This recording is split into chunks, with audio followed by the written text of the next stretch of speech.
Hi folks, it is time for our weekly overview for the week starting today, January the 27th, taking us to February the 2nd, February the 3rd, and it's actually a relatively straightforward week to understand because the transits affect 3 consecutive signs and 3 consecutive houses, therefore, in your birth chart. We are wrapping up with the month of with Capricorn season and the month of Capricorn this week. We are starting the month of Aquarius with the new moon in Aquarius on January the 29th. And we have an important set of conjunctions coming up that go exact between February 1st and 3rd, but we're going to be feeling them as this week progresses. So Capricorn, Aquarius, Pisces, those 3 signs, and therefore those 3 consecutive houses in your chart. The Capricorn side of things is easiest to explain because we covered it in last week's weekly overview. Mercury is the last remaining personal planet in the sign of Capricorn for now, and Mercury leaves Capricorn and enters Aquarius today.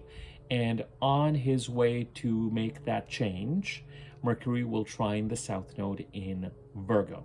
Now, again, the trining the South Node last week was very much a Mercury in Capricorn week. We had Mercury squaring Chiron and trining Uranus and opposing Mars, all happening last week. And I had mentioned to you that even though a lot of my focus in some of the zoomed out videos that I've been doing specifically around what the energy of the first 4 or 5 months of this year are about and what are we headed to in March and April with Venus retrograde and Mars currently retrograde and then Mercury going retrograde, all those larger, more macro discussions have to give way, of course, in these weekly overview to the week at hand. Sometimes we're zooming out, sometimes we're zooming back in. So last week was very much around what needs to be done in order to bring the Capricorn part of the chart into alignment using communication and processing and transactions, etc. And that, as of today, gets completed and Mercury enters Aquarius, where the sun already is, and where Venus had been, shall we do this, where Venus had been, when was, during December 7th onwards, actually. Interesting. Sorry, I'm just taking stock of some of the data that I'm looking at, and these blinds that I have right next to it are driving me crazy, but we will just keep going because you're used to being driven crazy so easily once I start to do these videos. So the month of Capricorn comes to an end when the last new moon cycle ends. And the last new moon was the new moon in Capricorn, and the Aquarius new moon is on the 29th. So for the next couple of days till that new moon, you may still be preoccupied by wrapping up some of the Capricorn house related alignment annual parade of Venus and the sun and Mercury and the new moon, kind of sort of annual cycles of bringing a particular part of the chart into alignment. And after the 29th, especially, we go into a place of action related to the Aquarius part of the chart. Now, I am going to talk more about the Aquarius part of the chart when I do the new moon in Aquarius video tomorrow, okay? So just be patient. This is a weekly overview. This is not the new moon in Aquarius overview. But for the rest of this week, it's just as last week was very much a Capricorn week. This week, for the first couple of days, is going to still continue to have some of that energy. But today, Monday, as I said, Mercury trines the South Node from Capricorn and simply enters Aquarius. And tomorrow, on the 28th, Mercury conjuncts Pluto in Aquarius.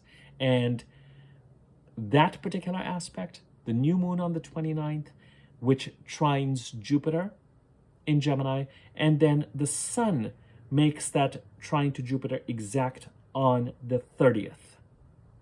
Those are the key aspects this week. Mercury conjuncting Pluto in Aquarius tomorrow, the new moon itself on the 29th, and on the 30th, the sun moving into place to trine Jupiter exactly. Now on the 30th, Uranus goes direct as well, but that I'm less concerned with that energy. What is interesting to me is that Mercury did just trine Uranus from Capricorn on the 23rd, but we talked about that last week as Mercury was encouraging us to bring the Capricorn part of the chart into alignment last week as he was getting ready to leave today. So Mercury, the planet of communication, now enters Aquarius, and the new moon occurs on the 29th, and the Aquarius part of our chart gets a month's worth of focus in February, asking now for the Aquarius part of the chart to be brought into alignment. There's one thing that I want to share with you, and that is going to be really kind of fascinating. Give me 1 second. There's one set of dates that I want to be exact on. Thank you for your patience. Venus was in Aquarius from December the 7th to January the 3rd. You know what? These blinds are going to drive me crazy. There we go. Sorry. Venus was in Aquarius from December the 7th to January the 3rd. I'm always amused by the degree of focus it takes to kind of be articulating on the video and how much it rocks me when there's some sort of distraction that in the normal course of events I don't even notice. That is a non-issue. If I was sitting here working on my laptop, what the blinds were doing, I'd actually appreciate the breeze from the window. It's also been, the winds have played such a large role in the calamities in Los Angeles in January. Now every time the winds pick up, and there have been a few more fire scares and a few more this and a few more that and a few more wind advisories, you know, I think not just me, I think a number of us just go into an automatic response of, oh, the winds are picking up. Anyway, we did have some rain here over the last 48 hours, so I'm hoping that helped contain the fires that are still going. Venus in Aquarius, December 7th to January 3rd. Sun in Aquarius, January 19th to February the 18th. Mercury in Aquarius, January 28th to February the 14th. And the new moon in Pisces is on February the 27th. So Jan 29th to Feb 27th, the month of Aquarius, and it's also Aquarius season now. And with the Sun and Mercury in Aquarius, they get a chance to pick up what Venus in Aquarius was trying to create in the Aquarius part of the chart from December 7th to January the 3rd. I am going to develop this more in tomorrow's Aquarius new moon video. I think all we need to know for this week for now is that Mercury enters Aquarius. We have the new moon in Aquarius on Wednesday on the 29th. But the aspect that and the trining Jupiter and the sun trining Jupiter will get discussed in that new moon video because the new moon trines Jupiter. The planets, as they go through Aquarius, consistently, the personal planets, consistently conjunct Pluto. Venus conjuncted Pluto on December the 7th. The Sun conjuncted Pluto on January the 21st, and Mercury conjuncts Pluto tomorrow on the 28th, or the 29th, depending on where you are. And the planets will also trine Jupiter.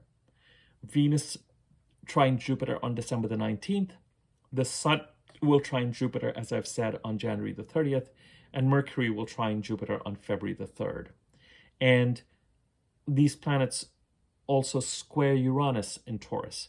Venus squared Uranus on December the 28th, Mercury on Feb the 10th, and the Sun on Feb the 11th. Mercury and the Sun will conjunct in Aquarius on Feb the 9th, I believe, and will switch positions. Mercury will start to move ahead of the Sun after that, as opposed to behind the Sun. So,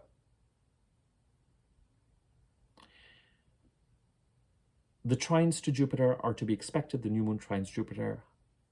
I mean, it doesn't get lovelier than that, really, a new moon trine Jupiter. And again, I know Jupiter is just about stationary at this point in time, but there's something nice about Jupiter getting a trine from a new moon while he's stationary, getting ready to go direct on February the 4th. And I'm sure Jupiter will build on it.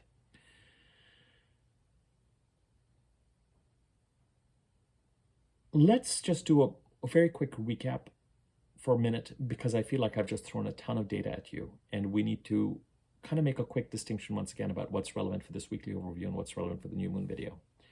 First couple of days of this week, Monday and Tuesday, we're still wrapping up the month of Capricorn, so that energy may be present, although the bulk of the bringing Capricorn into alignment using Mercury, mental processing, verbal or written communication, occurred last week.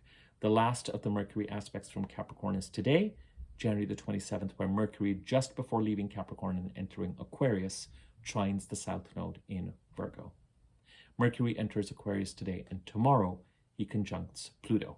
And that is a conjunction that I'm going to be talking about in a minute.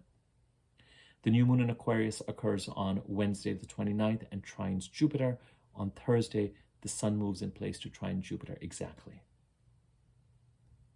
The building energies in Aquarius, some of the data I shared with you just a little bit earlier in this video, and the trine to Jupiter will be discussed tomorrow in the new moon in Aquarius video. I don't want to share the same content in multiple videos, just unnecessarily repetitive. The other thing that happens between February 1st and February the 3rd in the sign of Pisces is that Venus conjuncts Neptune and then the North Node. And I know that February the 3rd moves us into next week's weekly overview, but it doesn't really, because it is a building, we're going to feel this building conjunction this week. February the 1st is Saturday. February the 3rd is Monday. February the 1st, Venus conjuncts Neptune. February the 3rd, Venus conjuncts the North Node.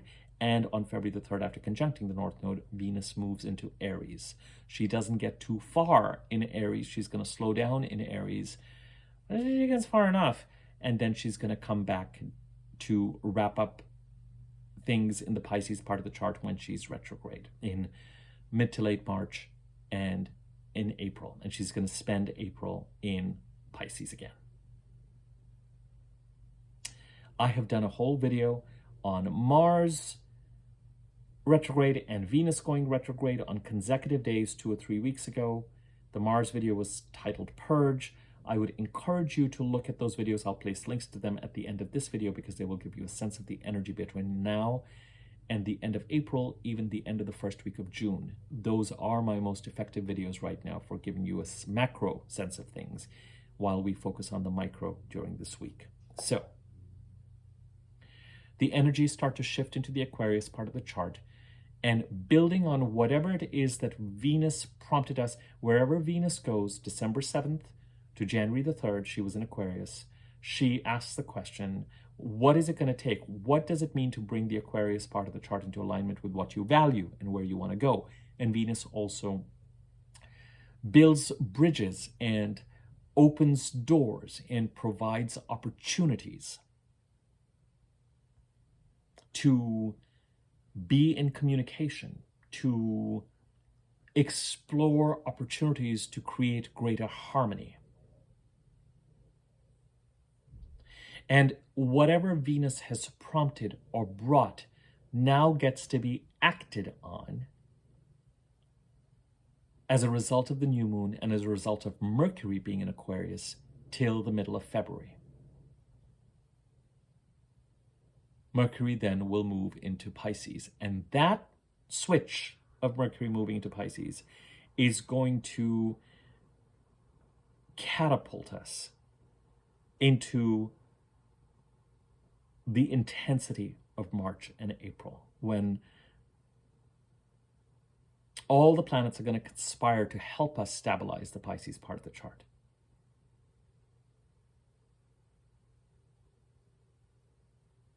And more about this Aquarius energy, I'm saying this for the third or fourth time, will be discussed tomorrow. But we are going to talk about the fact that tomorrow Mercury conjuncts Pluto. Now, Venus conjuncted Pluto on December the 7th. The Sun conjuncted Pluto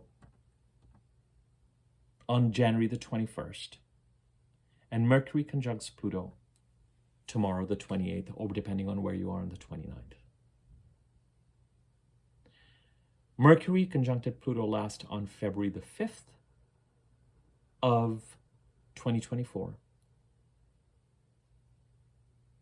And the Sun, of course, conjuncted.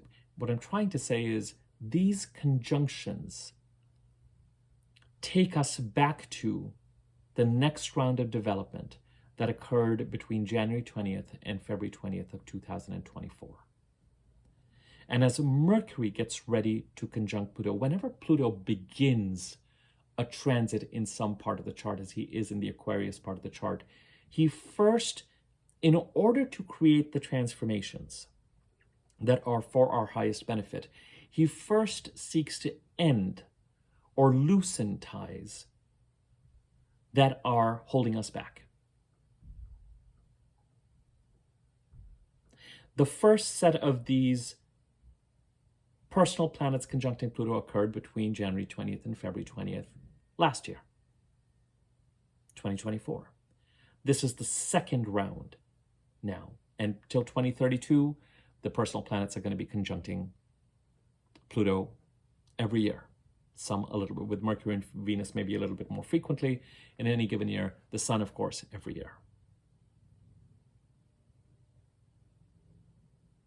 And you may well be forgiven for asking or be pondering or thinking about whatever transformation Pluto is trying to create in the part of the chart occupied by Aquarius. The next round, the next phase, the next chapter of it may well be inaugurating now. And when it comes to Mercury, the energy is much more mentally processing and communicating, or drafting something and figuring out what needs to be communicated, being in communication. It's a long transit, but Pluto initially is going to try to use a Plutonian word, destroy, to destruct, to take down the structures and the attachments that are holding you back from the transformations in the Aquarius part of your chart that are for your highest good. And with Pluto, it is about attachments. Who are the people or situations that are trying to hold on to you to prevent this growth? And what are you holding on to that is preventing this growth? And Pluto will seek to loosen those threads, ties, ropes. And where the Plutonian energy will become problematic, although Pluto is pretty powerful, is going to be if someone or you are holding on to certain things a little too tight. Now, for some of us, depending on where Aquarius and Pisces sit in our charts, there may be a relationship between stabilizing the Pisces part of the chart and this Plutonian transformation and this Aquarius month as well. If you have Aquarius in your first house and Pisces in your second, Aquarius in your seventh, Pisces in your eighth, Aquarius in your ninth, Pisces in your 10th,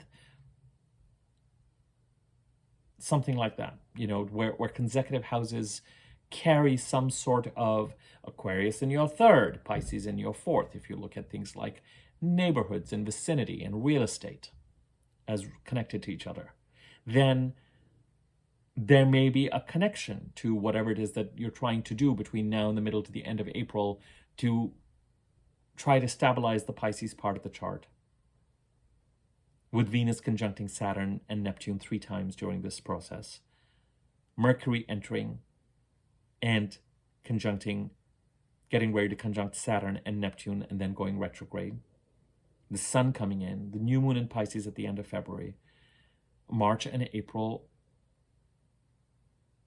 Certain things need to be sorted out and closed out in Pisces in order for you to land more comfortably in the Aries part of your chart. Just as by that time, things need to be wrapped up in the Cancer part of your chart, where Mars is currently retrograde and goes direct around February the 24th, and then enters the Leo part of the chart. We've talked about that in those 2 longer term videos that I have referred you to, that I will put links to at the end of this video. But it will not surprise me at all if you are starting to get in touch with what is Pluto trying to, what does transforming the Aquarius part of the chart for my highest benefit look like, and how is Pluto contributing to that, perhaps by loosening attachments that are in the way of moving in that direction. Then I would encourage you to look at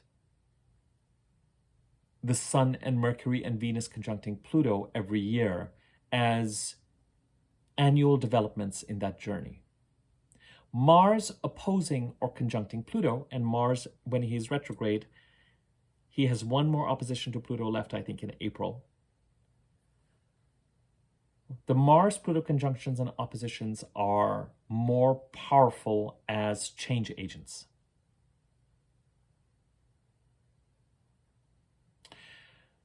When we're talking about Pluto and when we're talking about Saturn in a consecutive house, depending on where the Aquarius and the Pisces houses sit in your chart and what sort of a relationship these energies may have to each other, in certain cases they will have. If you have Aquarius in the first, Pisces in the second, Aquarius in the 7th, Pisces in the, those houses are very much connected to each other. Aquarius in the 9th, Pisces in the 10th, potentially. Your goals and your career.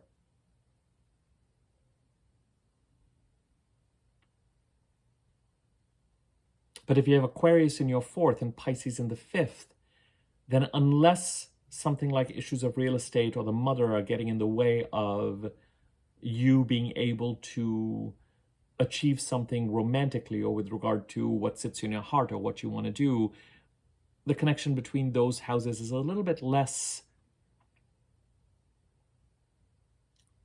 pronounced. It could just be that during Aquarius season, certain things from a real estate perspective need to be handled, but you're really trying to stabilize something romantically, or you're really trying to structure artistic or creative goals, or something's going on with your children where a certain amount of responsibility needs to be exercised, and blah, blah, blah.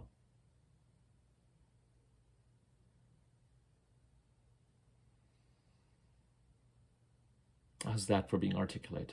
Blah, blah, blah.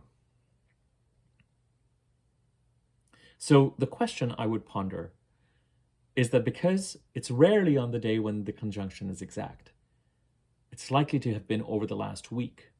And we've got these dates: December 7th, Venus conjuncting Pluto, Jan 21st, Jan 29th. It could even be that since the middle of January, you have been in this place of revisiting. Wherever the sun goes, it's a much more internal conversation. And as I've said to you, as I said when we were looking at the weekly overview where the sun was conjuncting Pluto, I think I may even have said to you, with this, when it's Mercury and Venus and Mars conjuncting the sun, it's the sun who is instructing those personal planets. When it's Pluto conjuncting the sun, it's Pluto downloading to our solar self, our truest self, the part of ourself that is not wrapped up in Mercury, that knows. And then when Mercury gets involved, there's an element of mental and communicative processing and interactions and transactions.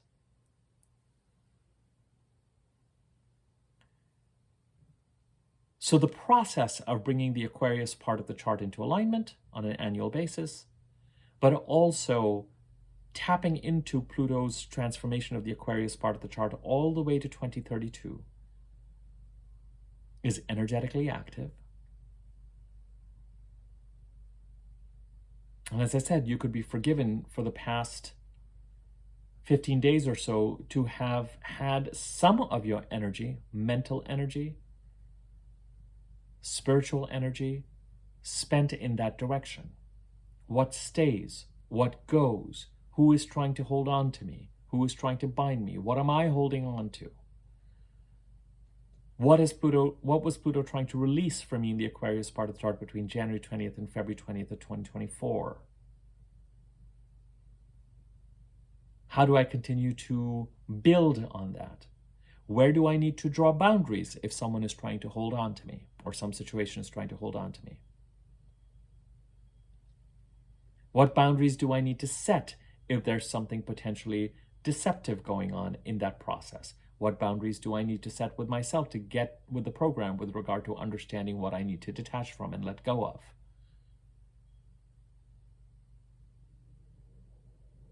Every year will bring these conjunctions. The Sun, Mercury, Venus. Every 2 years, Mars will conjunct Pluto. And those conjunctions are the ones where the action related to the transformation is really going to happen. And we're about a year away from that.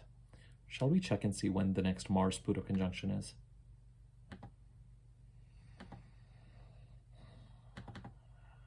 What is an Abhi video without an awkward pause while he's checking a date?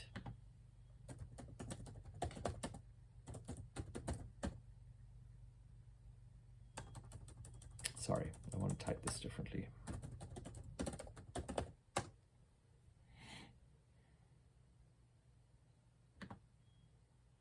God bless the internet.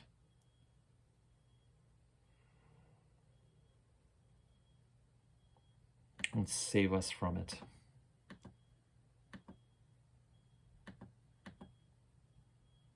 January 27th, 2026, a year from now.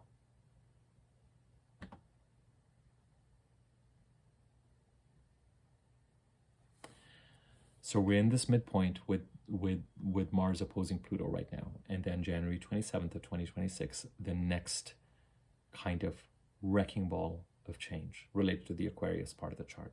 Okay. As I said, the bulk of the aspects this week are all Aquarius related. Mars conjuncts Mercury enters Aquarius today. Mercury conjuncts Pluto tomorrow. New moon trine Jupiter in Gemini. New moon in Aquarius trine Jupiter in Gemini on Wednesday. On Thursday, the sun trines Jupiter. Now, let's come to February 1st to 3rd. As we get to February 1st to 3rd, first and foremost, Mercury gets ready to trine Jupiter as well, picking up on this new moon energy on February the 3rd. But the two conjunctions that are really relevant to us is Venus conjuncting Neptune on the 1st and Venus conjuncting the North Node on the 3rd. For me, the Neptune conjunction with the North Node occurs on February 22nd. For some people who use the True Node, it's happening next week, either on the 8th or the 11th or something like that. What the bottom line is, in February, the Venus-Neptune North Node conjunction is the most happening aspect in the skies. Venus conjuncted Saturn on January the 18th for the first time and entered her shadow degrees on that date.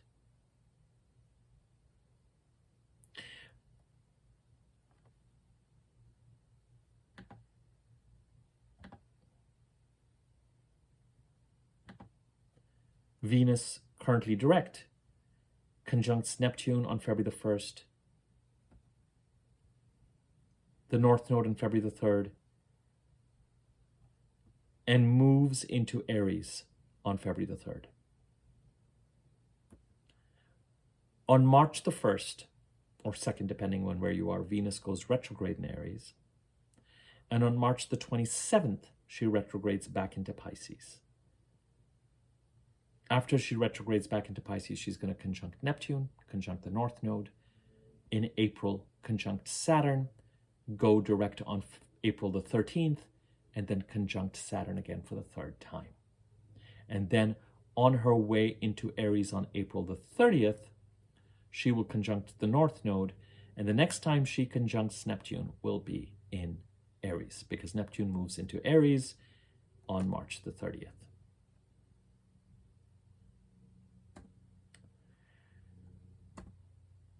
Venus conjuncting Saturn on the 18th. The most important aspect, because it happens 3 times related to a Venus retrograde between now and the end of April. For the first 4 or 5 months of the year, the most important aspect from my perspective. We've all been talking about stabilizing the Pisces part of the chart. And I have done multiple videos at this point in time on Venus in Pisces, 2 videos on Venus conjuncting Saturn. All recently. The conjunction with Saturn alerts us to, warns us on what we're going to be working on in the way of stabilization between now and the end of April. This time around, the conjunction with Neptune, and this is what I want you to watch out for. First and foremost, Venus conjuncting the Neptune, artistically, creatively, spiritually, a gorgeous transit, right? Neptune is the planet of that space where we tap into our muses, our daydreams, our night dreams, our phantoms, our creative inspiration. It's not epiphanies, that's Uranus. It's not clarity. It's not intuitive hits. It's artistic inspiration, creative inspiration, spiritual inspiration, romantic, almost delusional, heightened, blissful, narcotic. It's that space where we check out of 3D reality and we go into this daydreamy space. Sometimes we use things to get us to access that space easily. Having a drink. And this is why with Neptune and Pisces, we have to be careful of not losing ourselves in anything that can, in an exaggerated manner, disconnect us from our connection to what is going on in the 3D kind of day-to-day existence. But there is a place for the space that listening to music provides, or watching a movie provides, or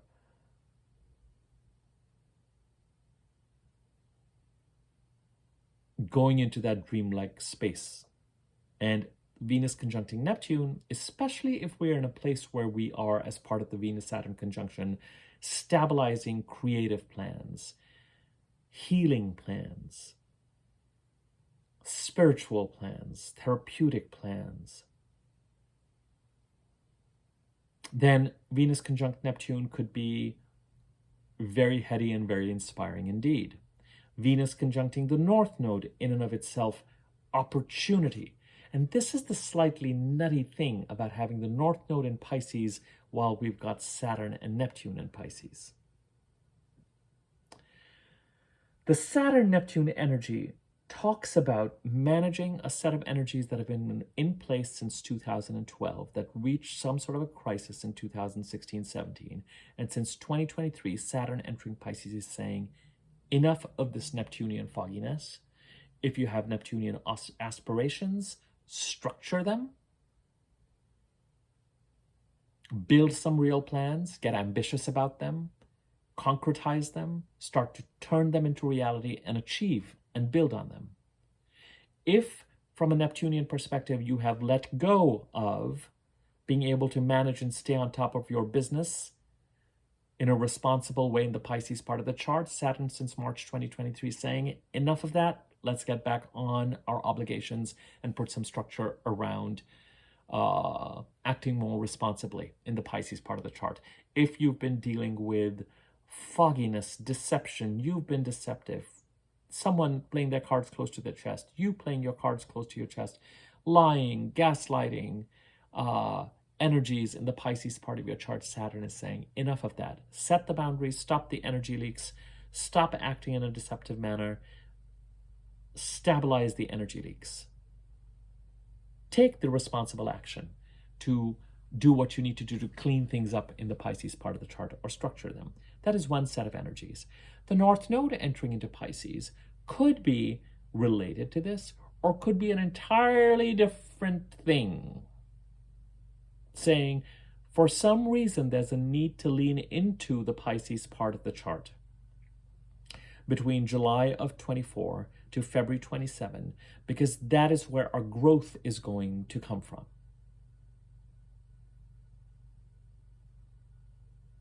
One of the things that is interesting is that between Venus, Neptune, and the North Node, they share certain qualities.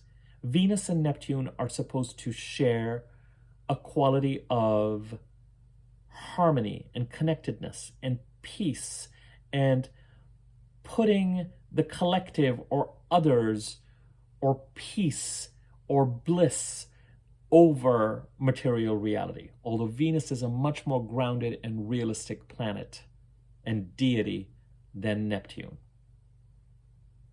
who's all about give it all up. And none of this is real. But that poses challenges as we are navigating through 3D sort of reality on a day-to-day basis, and we need to keep a roof on our head, and we need to put food on the table, and blah, blah, blah. You can't give it all. We're all sort of engaged in some level of, unless you're really going to renounce and going to go off into the Himalayas or wherever it is, and you're going to just sort of really renounce everything and just kind of wait for the day when you can be liberated.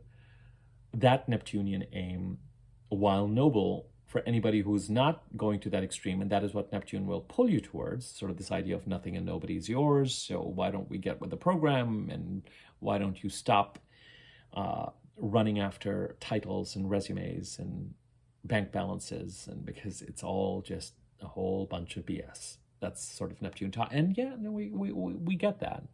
It's not difficult to understand that or see that. But it's, the vast majority of us are not playing that game. The vast majority of us are still kind of wrapped up in many ways in sort of Saturnian cause and effect and ties and detachment and trying to manifest and ambition and material security and distinctions and all that kind of good stuff. Or not quite good stuff. So Venus and Neptune, of course, have this unselfish component to them. Neptune and the North Node are said to have a delusional quality as well. In Neptune's case, the delusional, insofar as, but they tap into very different energies.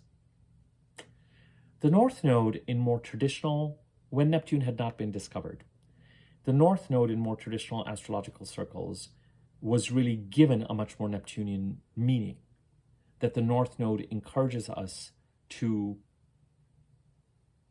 separate from structure and established patterns and authority that are secure. And it encourages us to be delusional.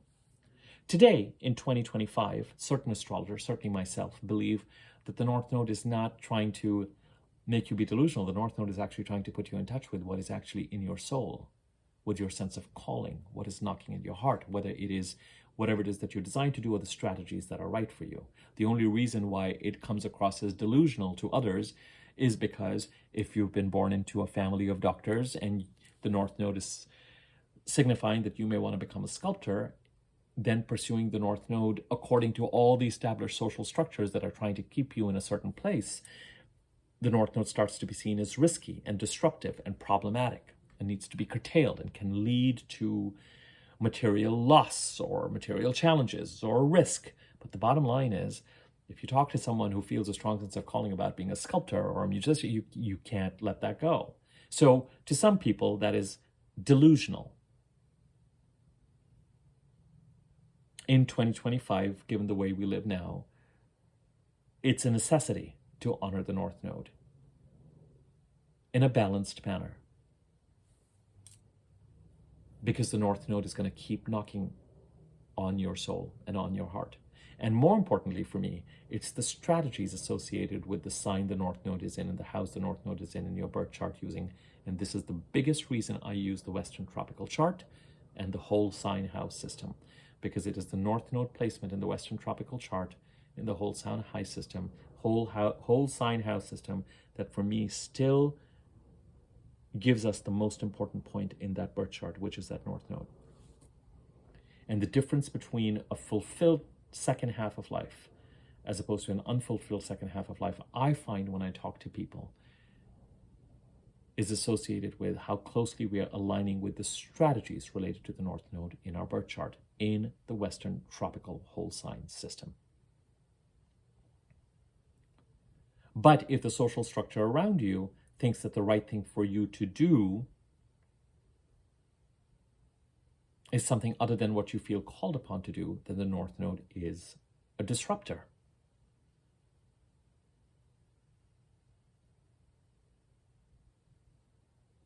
And depending on what sort of social structure you belong to, moving towards your calling can entail tremendous loss and challenge and hardship sometimes. And so the idea that anyone would pursue that and take on the risk of doing so can lead to others referring to the person who chooses to do so as being delusional.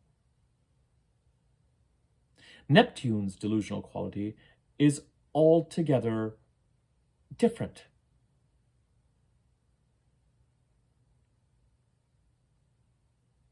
It is a detachment from the material 3D world, and it has its place. We all need to go Neptunian from time to time. We all need to sleep. We all need to heal.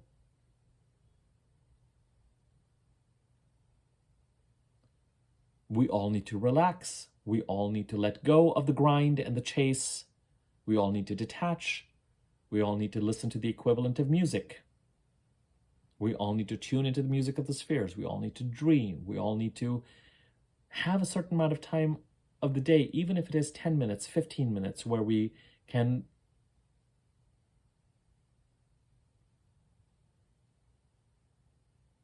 go into a more imaginative realm.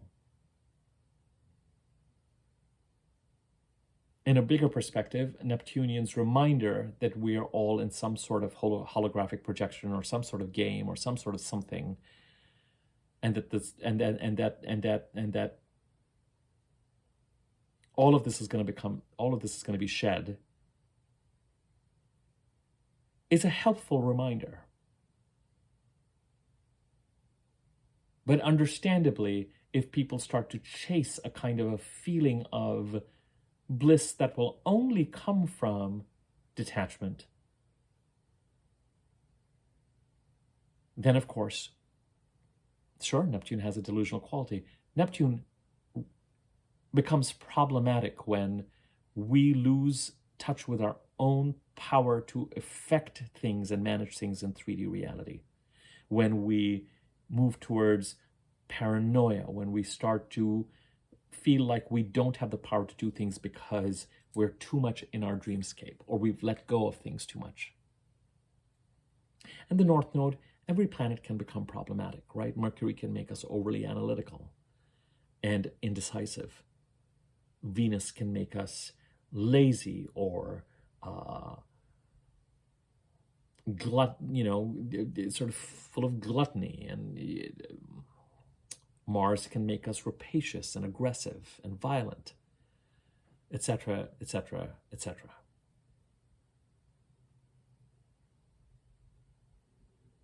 Saturn can make us cold and heartless.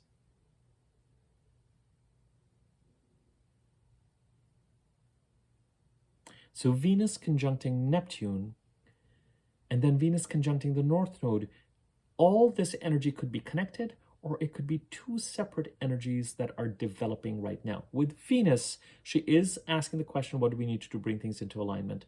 And she is providing opportunities, relational opportunities, harmonious.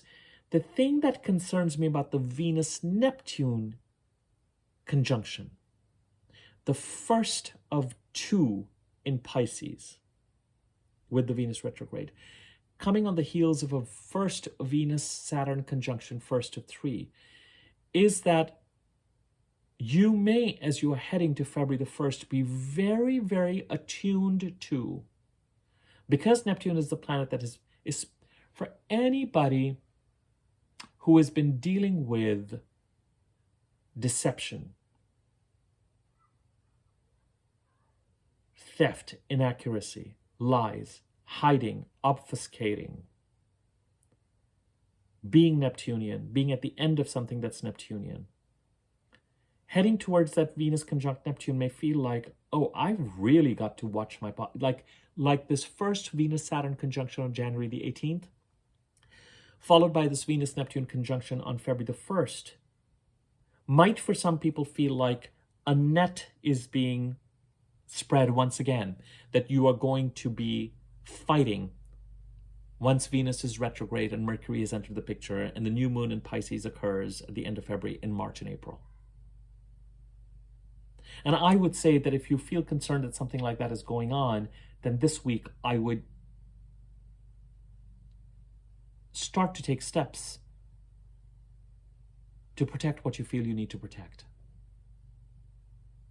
Similarly, Venus conjuncting Neptune for anyone who's trying to stabilize or concretize plans related to creative pursuits or Neptunian pursuits, or it could be, and in some ways, because the moon is going to be dark, as it is, it's going to be hard to get things done over the next 48 hours till the new moon now, because the dark of the moon is going to make us all want to be Neptunian anyway. And then even after the moon is still going to be dark, where the inner wind will get behind our sails after the new moon, but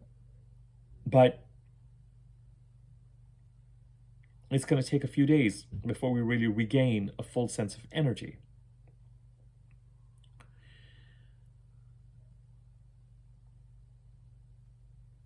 So that Venus-Neptune conjunction, it could for all of us just means that we let go of the reins again, or for those people who are trying to plan, concretize certain plans, or that somewhere things kind of get a little bit lost again.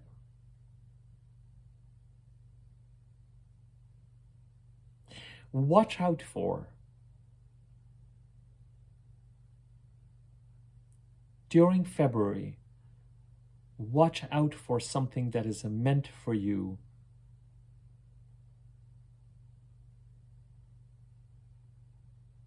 and something that you're meant to lean into, having some sort of a Neptunian shadow cast over it as February continues. The Venus and Mercury retrograde in March and April is a very powerful, as I've said to you, all the inactivity and inability to move forward in 23 and 24, since October, November 24, and increasingly with every passing week since November the 22nd, November the 24th, every passing week, we are more and more active and can no longer be passive, and change has to be created. And we have to do what we need to stabilize the Pisces part of the chart, so we're open to, after the March 29th eclipse, making the most of the last of the Aries North Node eclipses and entering the new and creating the new by the end of the first week of June. And that means for some of us, what we're trying to stabilize in March and April has a bigness to it. It's a big set of changes. It's a big set of releasing things. Releasing something in Cancer to land in Leo, Mars, from the middle to the end of April. Releasing something or wrapping something up in Pisces to land in Aries, middle to the end of April. And this Pisces part of the chart this week, I want you to pay attention to when a planet is going direct. Groundwork is being laid for what it is that when she goes retrograde and then direct, she's going to work on. And Mercury is going to be working on this. Venus is absolutely going to be working on this. Your resources, your money, your relationships, your values, what you value, aligning it, reaching compromises.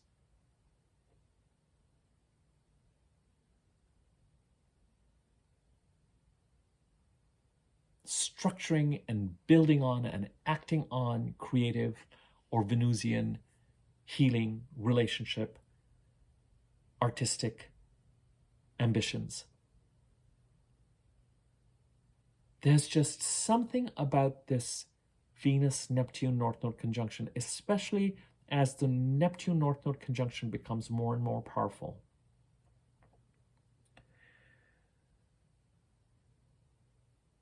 As February moves forward, there could be something, the stakes could become high enough that it prompts you into action. As if something that you know you need or you need to lean into is under some sort of Neptunian threat, and as a result of which you really get in there with Saturn, because Saturn is going to get closer and closer and closer and closer and closer and closer as you head towards May, to the North Node, and then to Neptune. And then Saturn and Neptune are going to come back into Pisces in September and then go leave together. As this year, a stitch in time. So I would just say, if there are certain things that you feel you need to get on top of structuring, or there are certain boundaries you really feel like you need to set and get in front of, consider setting them and getting in front of them this week, as you head to that Venus-Neptune conjunction. If the Venus-Neptune conjunction is going to make you want to take this week off energetically, and that is all that it is doing for you, by all means enjoy it. If the Venus-Neptune conjunction and the North Node conjunction is bringing you something creative, Neptunian, that feels like it's a step in the right direction, you get an idea for a book, you decide to write something, you decide to structure something, you decide to compose something, you decide to sing something, you decide to audition for something, something creative comes along, great, lean into that. But if something is bothering you that is part of this crisis energy that goes back to 2012, that peaked in 2016-17, that has not been squashed till then, and you're feeling needs to be stabilized, and you're feeling like, someone's reaching for my pocket again, and I need to smack their hand away.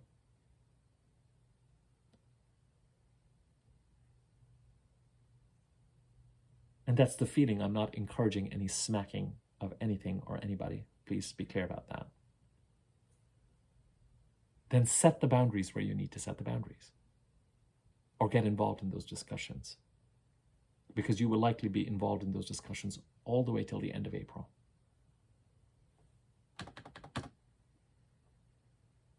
Venus conjuncting Neptune and the North Node. Venus conjuncting the North Node, I mean, opportunity, opportunity, opportunity. Neptune conjuncting the North Node. Is there an opportunity in releasing or sacrificing something in the Pisces part of the chart? Now there's a heady question. Is the opportunity that you're meant to lean into somehow creative or musical or monastic or therapeutic or collectively healing? It's not all bad at all. Can you just afford to take this week off and chill out and recuperate? And for those of you where that's a reality, that's reality. But for those of you where that Neptunian energy has been, it all depends on the houses where Pisces sit and what's going on. Pisces is sitting in a financial house, the second house, or the eighth house, for example, or even the first and the seventh house, for example, there's a greater likelihood or potential of messiness. If Pisces is sitting in the 10th house or the 11th house, for example, or even the 9th house, there's a greater potential for something a little bit more career related or creative or If Pisces is sitting in the 5th house, unless there's something going on that's problematic romantically or with children, it could be a very powerful alignment to lean in a direction that's really close to your heart. Here's what we're going to be doing. Today's the weekly overview, and I'm wrapping this up. Tomorrow's the new moon video, and then the video after that, and I've been talking about doing this video for a while, is going to be about that Neptune North Node conjunction. And we're going to look at Venus conjuncting them, the dates when the Sun and Mercury will conjunct them, what Mercury retrograde will be doing, and when Saturn will be conjuncting them. Because that is just a dance. It is an intense dance between now and the end of April, but some element of that conversation carries on for the rest of this year till February of 26. But to summarize, the first couple of days, you may still be preoccupied with some house occupied by Capricorn closing out that month. We certainly get really into during February from an annual action and alignment perspective, the Aquarius part of the chart, and we see some key astrological events occurring. Mercury conjuncting Pluto in Aquarius, the new moon trining Jupiter, new moon in Aquarius trining Jupiter in Gemini on Wednesday, the Sun trining Jupiter in Gemini on Thursday. And then also building during this week is, it's a toss-up. The trines to Jupiter from Aquarius, the new moon, the Sun, Mercury on February the 3rd. And in the Pisces part of the chart, the Venus conjuncting Neptune and the North Node, and what that might mean for each of us. Each of you, depending on what's going on in your lives and your birth charts, that is going to be on your mind. But lean into the Venus North Node Neptune energy if you feel that it is positive for you. But if it is making you uncomfortable because you feel like something naughty is going on that you need to set boundaries around, then trust your gut on that. And with Venus involved, you might actually be able to do it in a way that is surprisingly relationship building and diplomatic. You might find the words to be able to do so.